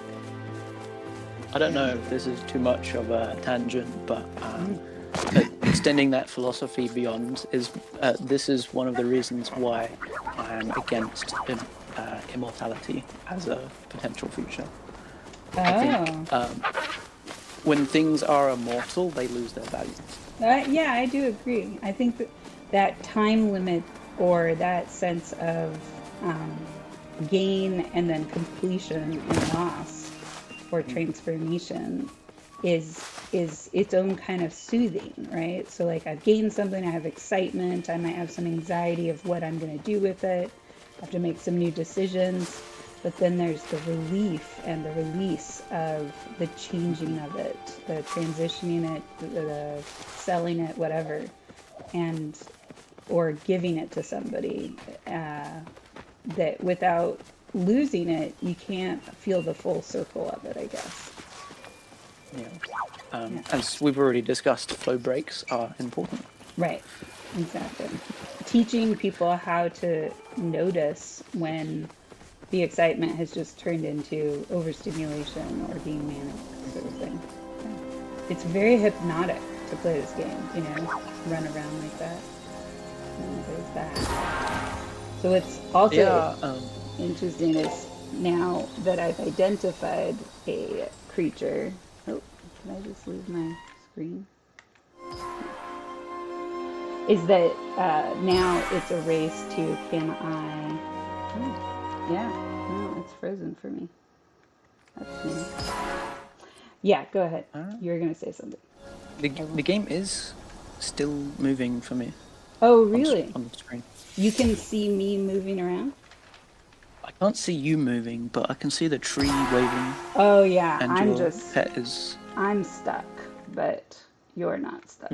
See, or like it's not fully frozen. Yeah, I've never had this quite happen before. I wonder if I have to escape out of it. Okay. I would, the other word I'd use to describe playing this game is meditative. Okay. Yeah, exactly. Yeah. Yeah. 100%. There's a way that it, elements of meditation is focusing on something purposefully that doesn't necessarily have a resolution to it. It's just the practice of it. And it definitely has those elements. Huh. I lost my... They call it in the community, I don't know if Paleo started this or whatever, but they call that deer that I missed because I had some issues there a disco deer. Have you heard this? Oh, there it is again. I haven't heard that one. Yeah, this is supposedly a disco deer. Which I wonder, yeah, I wonder if this is a way that people almost like, they don't want to call it a magical creature because they're going to kill it. And so telling it is custodial gives a little more permission. Like, it's a party, you want to be killed. It's all good. Oh my god. What are the... It's another way of calling it a pinata then. Yeah, pretty. It feels like a way to kind of minimize that we're actually murdering. We're murdering a Hit it creature. with a stick until the gift comes out. Yeah, the candy. It's just there to spread candy and sparkles. It feels like the loot bag should be display or something. I like what they call it, display or something. I'm learning that I am much more conservative with my arrows. Oh, nice. Well, yeah, I'm learning how to do this off of a mouse, and I'm like, I can. At some point, the resources you build up, you can just, you can waste a lot more, and it doesn't matter. Once again, like without the limitation, it loses its value. Yeah, that's true, right? And it would be cool maybe if it was like if you can shoot something in 2 arrows or something, you get an extra reward. That would be a way to kind of get people to be more careful with their aim. Right. Yeah. But yeah, there's the aesthetic appeal, the community rituals. I think one of the biggest losses that I'm just kind of shocked at, and I really just wonder if developers don't know this part. If I want to give somebody kudos, so let's say I want to give Urel kudos, who's still in my party, and do you know about this? It's really shocking to me. Yeah. Yeah. Or if you were in here, I could demonstrate this. Where is Urel? Maybe I can go to the party. There we go. I'm going to give them kudos, and I have 3 options: helpful, generous, encouraging. Those are great. So let's say Urel is helpful. Thanks for bug hunting. I'm going to submit this, and it goes here. Urel was given kudos. I don't think even he sees it, right? I see it. He doesn't see it.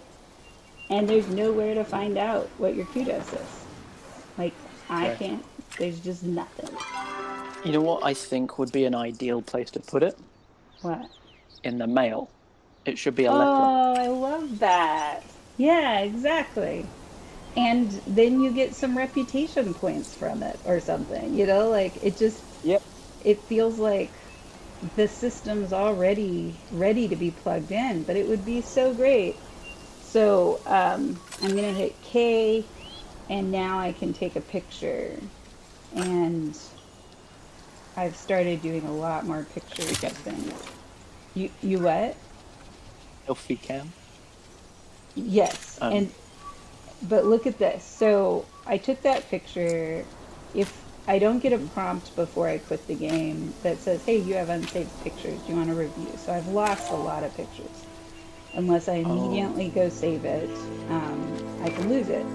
But here's my album, right? I have so many pictures in my album, but I have no way to access these pictures. I just have to do this raw screenshot, and then the picture itself is kind of low pixels. You recognize that one? We look like we're being forced to sit on a bench together. Yeah, that's a real shame. That's so painful. Yeah. I'm so used to just using Steam's feature of hitting F12. It's very rare for me to use a game's in-game screen Interesting. capturing. What Even VR chat. Yeah. I don't use the camera very much. What I do like about this is that when you take a picture, the name tags go away. Yeah, right. And so that definitely incentivizes it. This was a party to meet the new villager, Subaru, You probably haven't met her yet. Uh, and this gave me all these really cool poses where I got to, because they weren't gonna move, right? Everywhere else, these players will repeat, the NPCs will move constantly, so it's hard to grab good photos. But I have met them, but yeah. yeah. So, oh, you did meet Subaru. Yeah. Yes. So, The I got her very late. But, I enjoyed. I probably spent 2 hours figuring out how to pose with these NPCs in a way that made us look like we were having real interactions. She is sneezing, but you don't know that. I feel like the game could the game could do more with that. Like Yeah. it could make taking photos something that the NPCs do on your behalf. Oh, yeah, exactly. And so they want to take a picture with you. Yeah, yeah. And that then ends up in your photos. Choose to save it or not. Look at that judgment. I mean, I've obviously have some late books at the library, and she is not willing to talk to me anymore. But yeah, I had so much fun with this, and it made me realize how much affection I had for these players, and I started taking more pictures of bugs and quirks that are kind of accidentally really fun. Or I think there could be scavenger hunts of figure out where this is.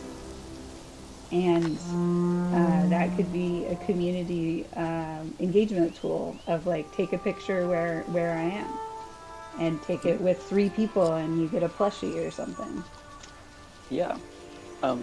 Jose says apparently Palia photos are stored in app data, local Palia saved screenshots. Oh, thank you, Jose. So there's a way to just go into my computer system and find them, it sounds like. Yeah. But there's no clear avenue for that that is described to me. So. A lot of, I've noticed so many games do that where they don't tell you where they are, but they are stored somewhere on your computer. Yeah, that's great. Yeah. There should be a button like next to delete. Oh, absolutely. To go to the... Exactly. View on your computer or something. Just feels like such a loss because I bet the resolution is much better.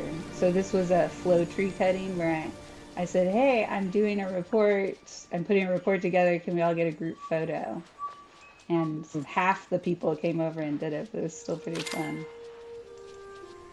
Or the kitchen scene. I'm sure you'd see a lot more of that if there was an achievement or stuff like that. Take a photo during a... Or what I thought about would be a really fun hunt is so I'm going to return to my home. These pictures that you see right here, there could be a hunt for going right where this view is and looking for an item.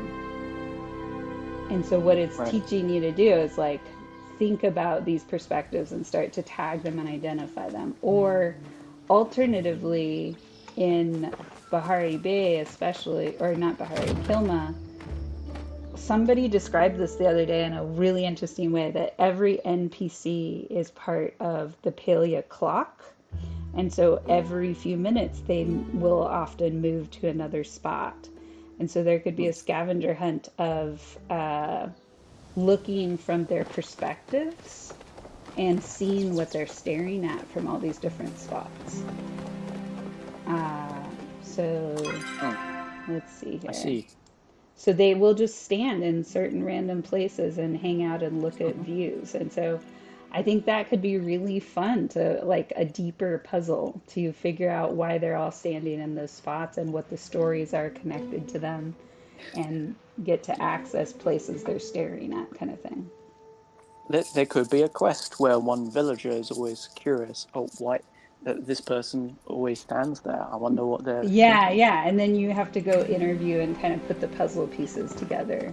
Like Ashura, did you do the quest where Ashura asked you to bring flowers to the grave of his lost wife?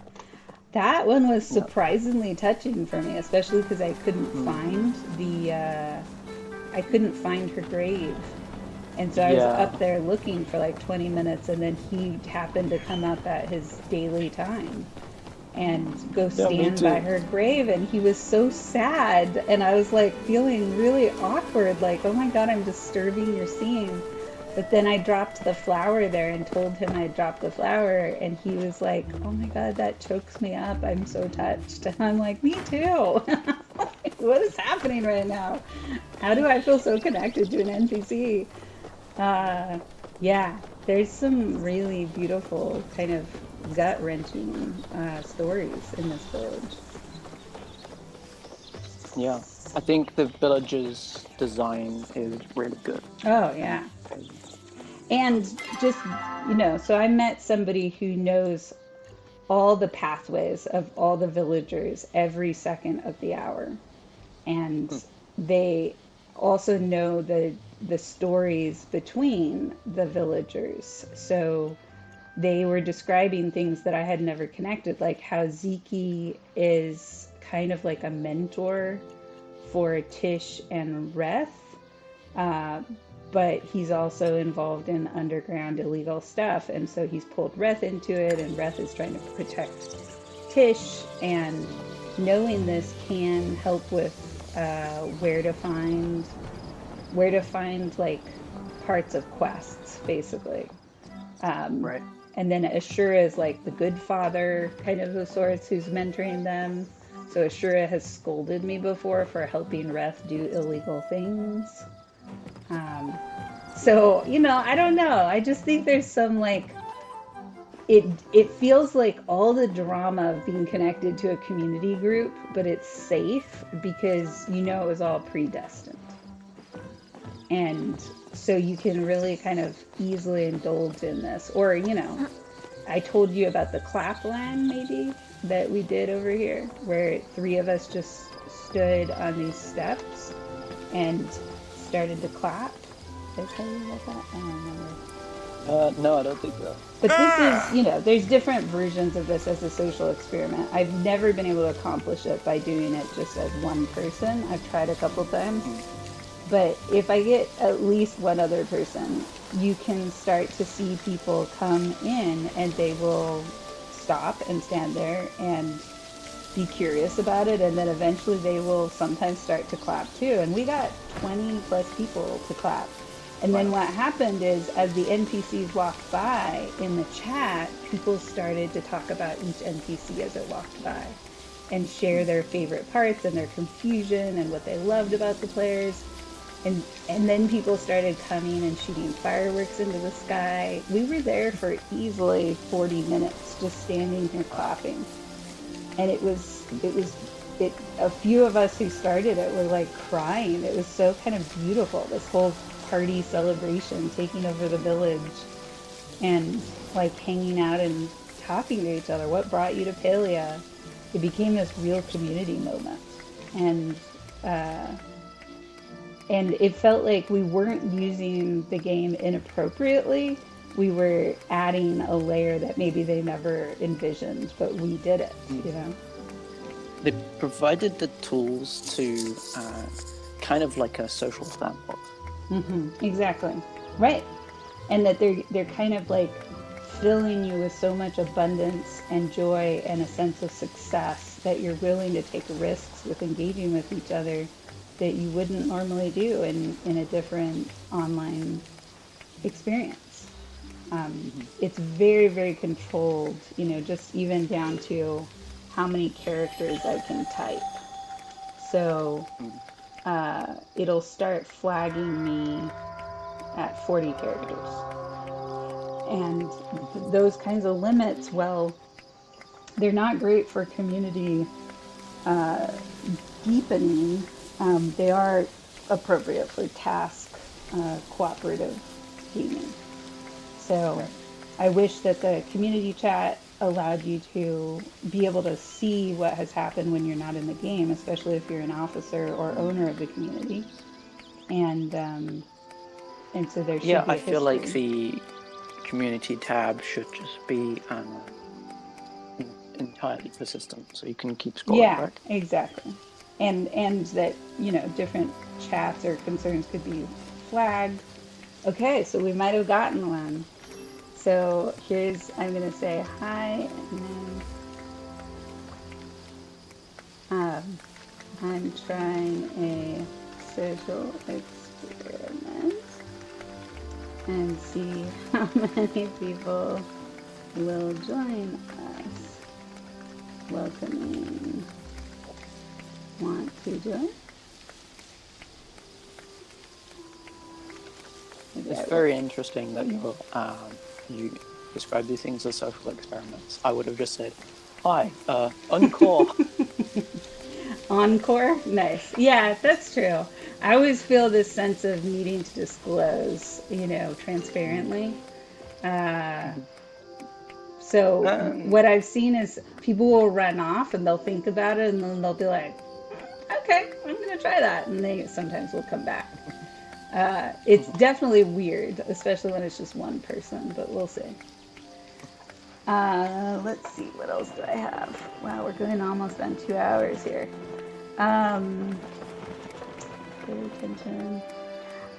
I was noticing that, like, the calm, if you're out on a field or whatever, you're still having bugs show up everywhere. So I was thinking about if the bugs weren't in certain areas that were open and kind of peaceful and serene, what would that feel like?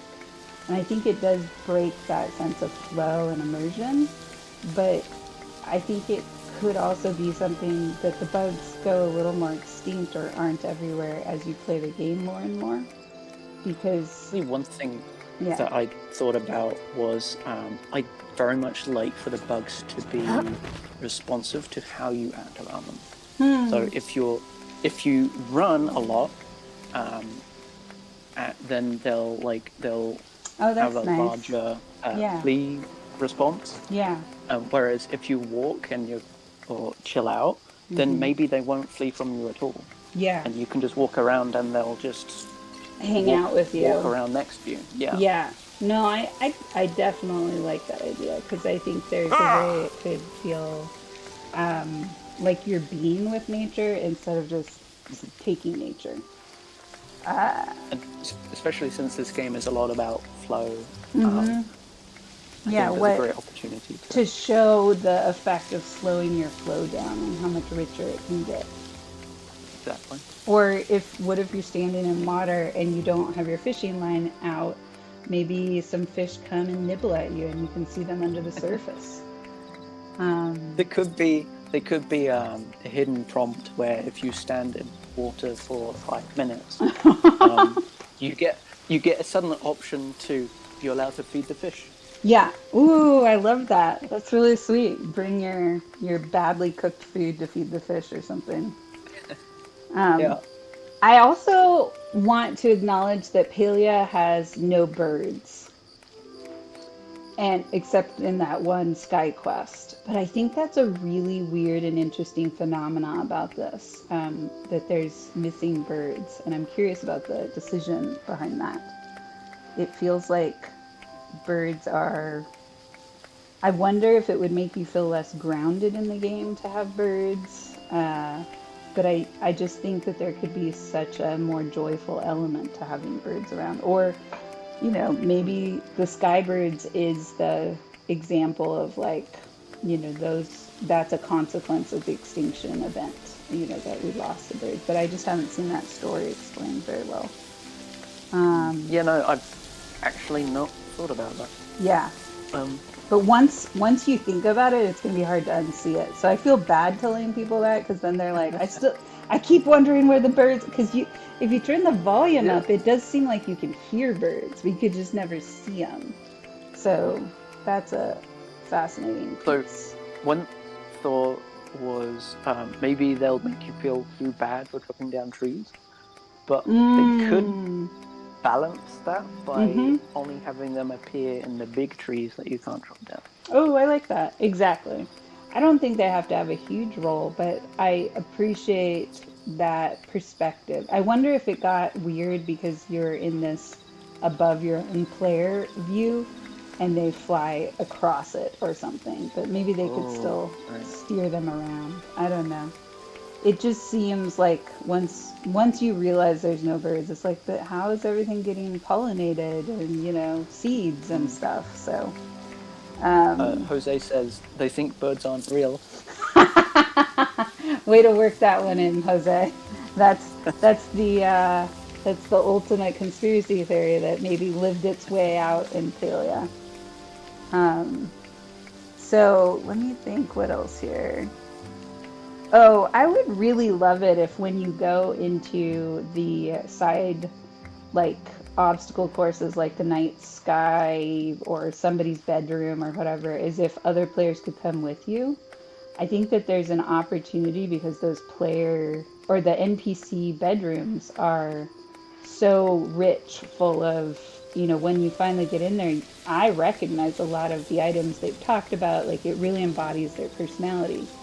So it would be Mm. so lovely to be able to like be in there with other players and be oogling out on all the items that make sense about that player Interesting. and actually create trivia games around it and whatever else. Um, I was unaware that you couldn't do that. yeah, and I've never seen anybody else in those places, even though I see them stand outside the door like me and click on chat or Right. the night sky Um. thing. It puts you into separate spaces. Yeah. Good point. Hmm. Um. I'm wondering if there might be a concern that it's too intimate a space to have um, uh, random strangers also in there. I don't know. Yeah, interesting. Ooh, Garlic was on here for a while. Bummer that she didn't come find me. She was part of the last stream. Uh-oh, my Hmm. game crashed. That's interesting. Oh, Maybe it's a sign. Uh, yeah, it might be so. so let me see if there's any last top of mind things that I feel like I've looked at Singularity Six's mission and what they're trying to do. I think their website is really interesting, and they do reference deepening player experiences, that they want to make deep games. And I think that they've set this up really well to do that. They just haven't started digging yet. And so they've built this very loyal and excited player base who um, just doesn't necessarily understand the point of the game or what they've learned at all yet. And I think that there would be, not everybody, but there would be a subset of this player base that could become the culture keepers and actually take on a next level of development as leaders and as value learning questers, um, Right. that wouldn't ever replace anything that's already there, but it would just add a new level of depth to understanding how to take the joy we find in playing this game and bring it into our physical realities. Mm. Um, I think one area where I'm thinking there's scarcity is the community side of things. Mm-hmm. Massively, yeah. The actual communities that you join, Mm-hmm. you can only join one. Yeah. The is the interface feels like you're missing a lot of stuff. Yeah.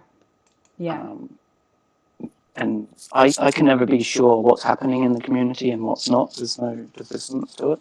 Yeah. Um, so that's kind of an area where I think it could use more development. Oh, They might be massively. planning that anyway.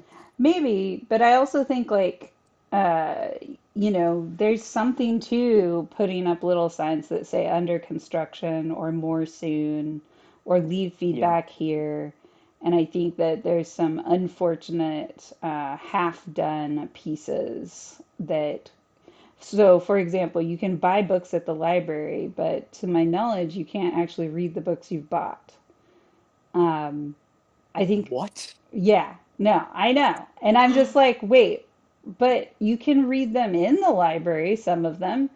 And I think that that is a missed opportunity that you could actually curate in those books some actual user generated content to even be inside those books on the history of humans or you could portal in stories that people create about the village before you've entered it or whatever, and make the books Actually, all kinds of full of lore. that actually reminds me of this old game, this old MMO I played called Plane Shift, Hmm. where that was actually a thing. There was user-created books Mm-hmm. that people Exactly. would sign and Yeah. even sell to each other. Yeah. I think that the backstories on what happened to humanity could fill those books. And Mm, you could even create information about the items that are in Palia and books. There could be books written about each item. That if you have a favorite item and you go buy that book, you're reading user generated content that's been approved on it, but now you're connecting to other players and giving them a like and kudos and whatever. So I think there's that ended up in a dead end, but it's it feels a little like I bought, I want to return my book, basically, because I'm like, now it's just yeah. a shelf item. Um, So to add to that, I have used the wiki quite a bit for Paleo. me I too. think Yeah, the wiki could in-game totally be in there. guides, Exactly. in-game guides would be a great Yeah, addition to the library. yeah, 100%. Or And I would, even there's even planned cake parties and whatever on a different website where people schedule really big events, and having those listed somewhere in game, again, user yeah, approved with trust levels really high. Those are the only ones that actually get to be listed. But I think there's ways to start to get the community village more like front and center. player-driven events. Exactly. Yeah.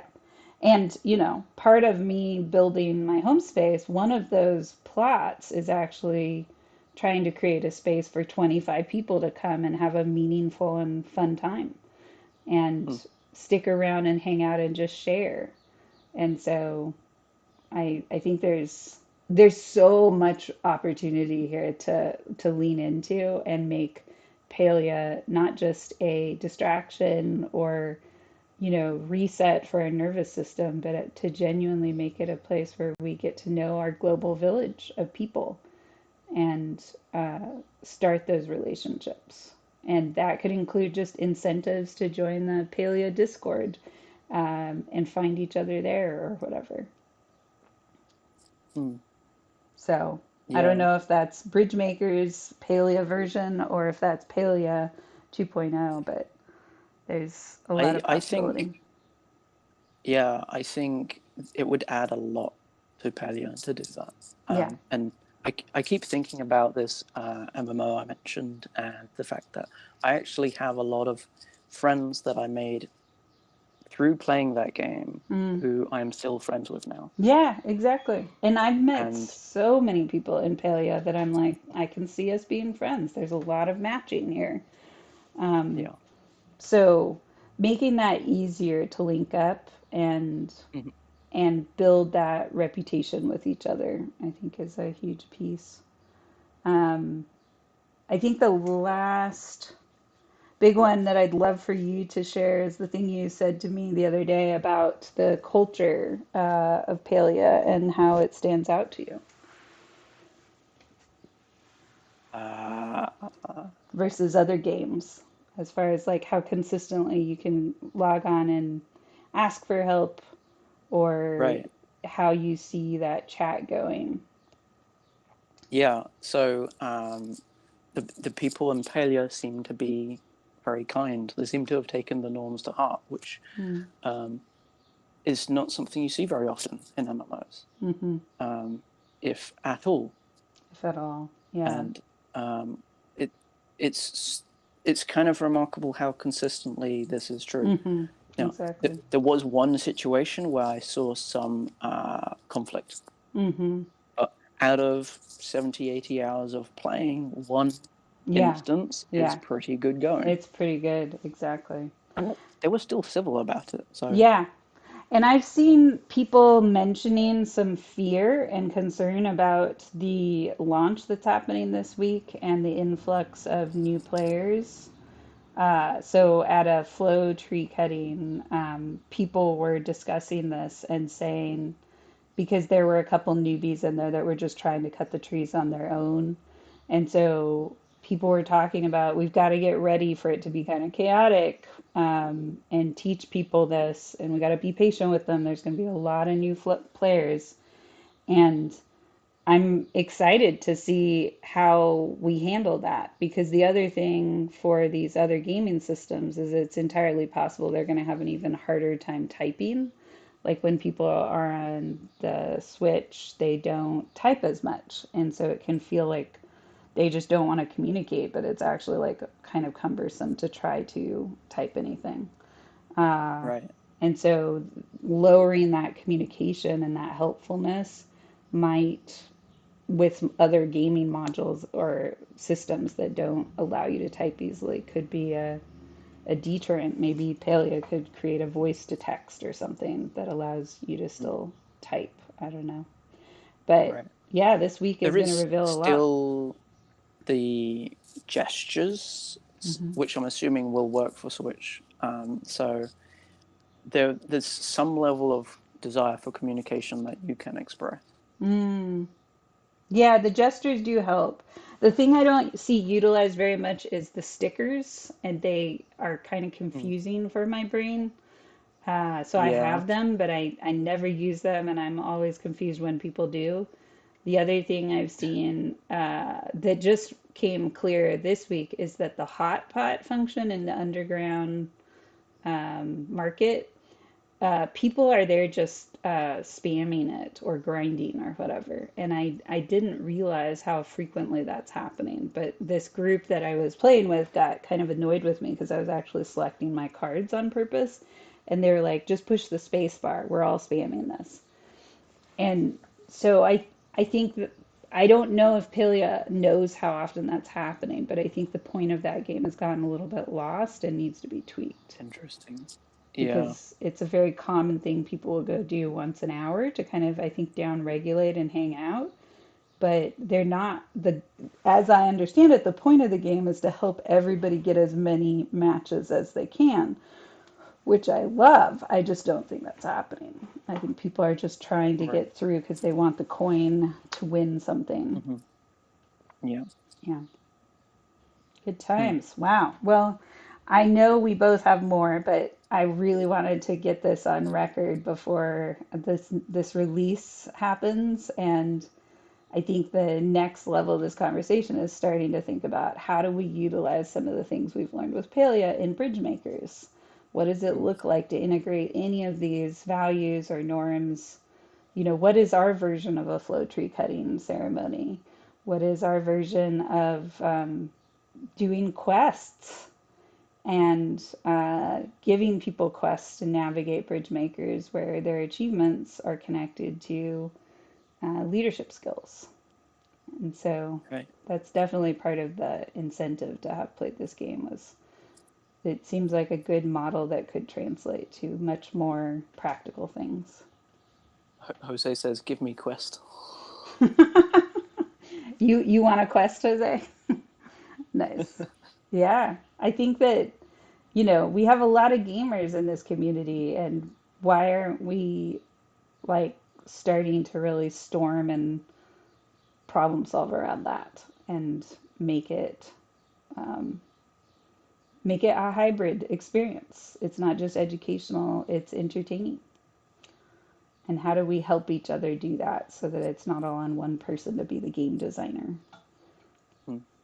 I don't know. Jose says, "Send me on a mission to Fireside or Curious Connection." Exactly. No, thank you, Jose. That's exactly it. I think that the first quests would be go out and do one kind thing for a community and report back on that. And there could be a whole channel just dedicated to answering one question on a quest to learn about another community.